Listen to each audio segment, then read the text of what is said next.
kita sudah mengenal istilah predatory pricing, misalnya ketika suatu pasar oligopoli itu menetapkan harga di bawah marginal cost. Nah, dan sebelumnya saya juga sudah menyinggung tentang bagaimana suatu pasar oligopoli itu pada dasarnya mereka tidak hanya bersaing secara harga, mereka juga bisa bersaing lewat non-price competition, misalnya lewat advertising. Nah, sekarang saya akan bahas tentang research and development. Nah, apa keterkaitan inovasi atau research and development terhadap eh, usaha mereka untuk memaksimalkan profit? Jadi sebenarnya dengan adanya R&D, research and development, atau dengan melakukan inovasi, sebenarnya yang diharapkan adalah inovasi itu kan membuat teknologi itu lebih canggih. Nah, teknologi itu berkaitan dengan biaya produksi. Nah, dengan teknologi yang canggih diharapkan dengan input yang digunakan itu sama, dia akan menghasilkan biaya yang lebih rendah. Sehingga marginal cost itu akan turun. Seperti itu. Nah, itulah yang disebut dengan inovasi lewat R&D sebenarnya. Ya. Jadi pada dasarnya dengan ada R&D, marginal cost itu akan turun, ya. Atau biaya produksi akan menjadi menurun, dan itu termasuk non-price competition. Nah, tetapi inovasi itu dibagi menjadi dua. Ada drastic innovation, ada non-drastic innovation.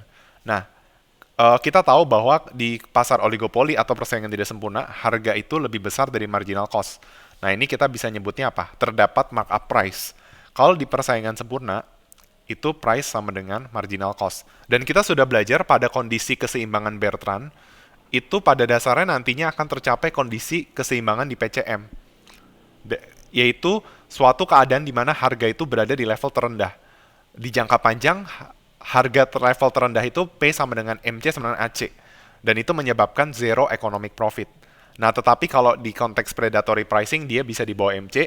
Nah, begitu pula juga dengan non-drastic innovation.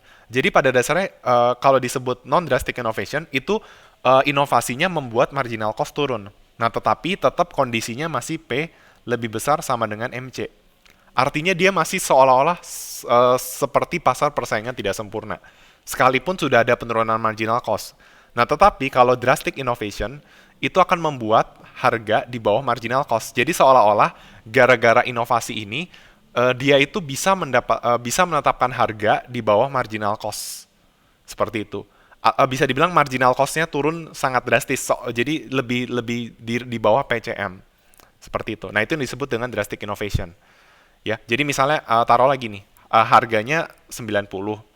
Marginal cost mula-mula itu marginal cost-nya dia itu adalah 70. Nah, ketika dia bisa turunin sangat drastis ya, misalnya dari 80 ke 20 dan ini lebih rendah dari kondisi PCM. Nah, ini berarti disebut dengan drastic innovation, teman-teman.